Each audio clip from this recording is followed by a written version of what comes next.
बच्चों, आज हम कृतिका भाग 1 से मेरे संग की औरतें पाठ, जो कि मृदुला गर्ग द्वारा रचित है और ये गद्य संस्मरणात्मक शैली में लिखा गया पाठ है।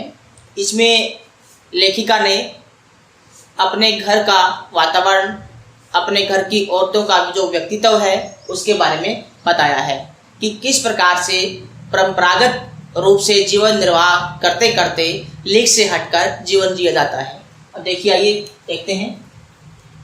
पहला है लेखिका की स्मृतियों में उसकी नानी। लेखिका उसकी नानी के बारे में सब जानती है, क्योंकि लेखिका की नानी उसके जन्म से पहले ही इस संसार से चली गई थी। और उसके बारे में जितना लेखिका ने जाना कि वो एक अनपढ़ थी और पर्दानीश औरत थी, लेकिन उनका जो विवाह था वो एक विलायती संस्कृति वाले योग से हुआ था और उनकी जो संस्कृति थी वो विलायती थी और उनके साथ रहते रहते उसके ऊपर कोई प्रभाव नहीं पड़ा।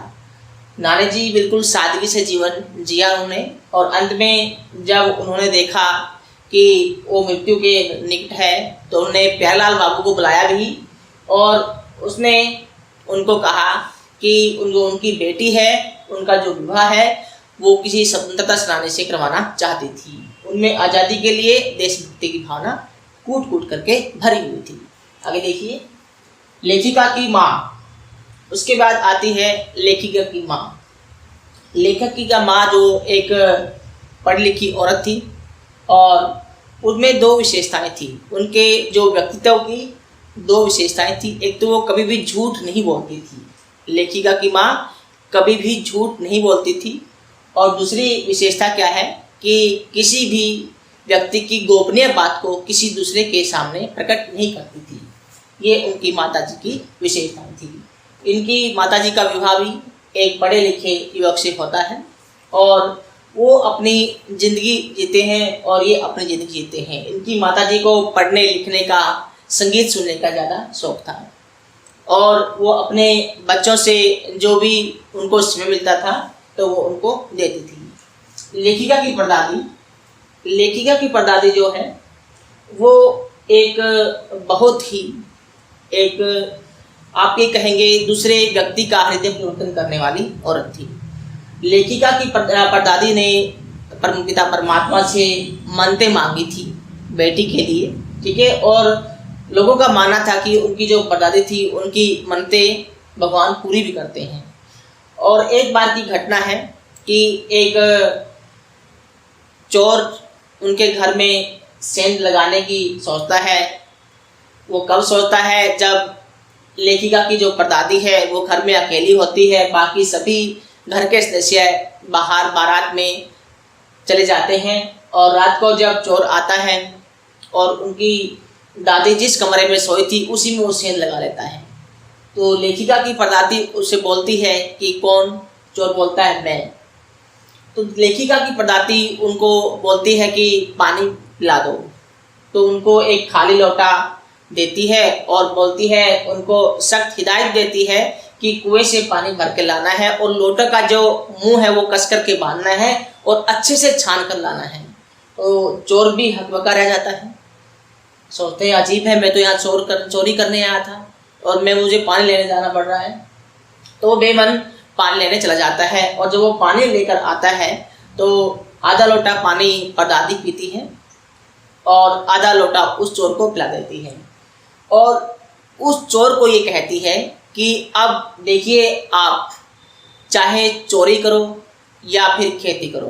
तो उस चोर को देखकर वो परदादी और आपस में एक बेटा के साथ संबंध बना लेती है, यानी कि आपस में क्या हो जाता है, उसके साथ एक बेटे जैसा संबंध बन जाता है और वो चोर अपनी चोरी का धंधा छोड़ करके खेती करना शुरू कर देता है। उसका हृदय बिल्कुल परिवर्तन कर देती है। आगे देखिए, लेखिका के घर का वातावरण। लेखिका के घर का वातावरण कैसा था? लेखिका के घर का वातावरण ऐसा था कि बाहर से किसी भी व्यक्ति की या उनकी कोई चिट्ठी आती थी घर में तो किसी के नाम की चिट्ठी कोई दूसरा नहीं पढ़ता था और न किसी से पूछता था कि उसमें क्या लिखा था, यानी कि अपने अपने तरीके से सभी जीवन जीते हैं। उसके बाद भारत की आज़ादी से जुड़ी लेखिका की यादें। भारत की आज़ादी से जुड़ी लेखिका मृदुला गर्ग की कुछ यादें हैं। जो भारत 1947 में आज़ाद हुआ तो उस समय की उनकी जो यादें हैं, और उस समय उनको टाइफाइड हो गया था और जो उसका जश्न मनाया जा रहा था वो लेखिका उसका जश्न भी नहीं मना पाई थी, बाहर नहीं निकल पाई थी। और उनके पिताजी ने उनको एक उपन्यास ला करके दिया कि आप ये पढ़िए। उसमें छोटे छोटे बच्चों के ऊपर जो अत्याचार होते हैं उनके बारे में गाथाएं थी, तो उनको वो पढ़ती है।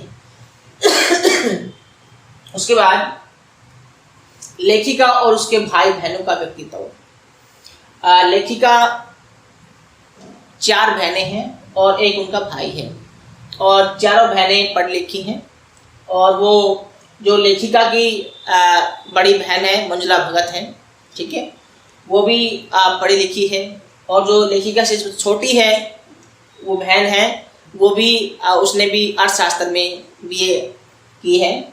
और उनकी जो बहनें हैं उनका जो व्यक्तित्व है वो अपने तरीके से जीवन जीती है और लीक से हट करके चलती है।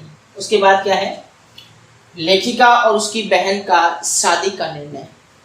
लेखिका ने निर्णय लिया कि शादी करेगी तो इसी लड़के से करेगी, और उस लड़के को भी समझा दिया कि मैं जो ठान लेती हूँ मैं करके ही मानती हूँ। तो जो लड़का था जिससे वो शादी करने जा रही थी वो भी अपने हथियार डाल देता है और उससे शादी कर लेती है। और उसकी जो बहनें हैं, उसकी बहन ने भी जब शादी की 30 वर्ष तक वो शादी भी उनके पिताजी के कहने पर की, लेकिन 30 वर्ष के बाद जो उन्होंने पत्रकारिता में प्रवेश किया वो अपनी मर्जी से किया, क्योंकि वो पत्रकारिता और अर्थशास्त्र की छात्रा रही थी, इस करके वो लेखन कार्य करने लगी। उसके बाद लेखिका द्वारा किए गए सामाजिक कार्य। लेखिका ने अनेक सामाजिक कार्य किए हैं।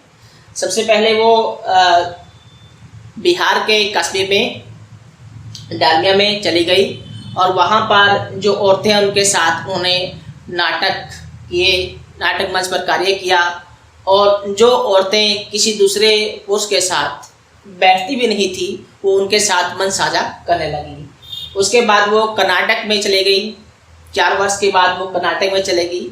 वहाँ पर जो एक कस्बे में देखती है कि यहाँ पर कोई भी स्कूल नहीं है यहाँ पर, तो वहाँ देखती है कि स्कूल बनाना चाहिए जहाँ पर हिंदी, अंग्रेजी और कन्नड़ प्राथमिक स्तर पर पढ़ाया जाए।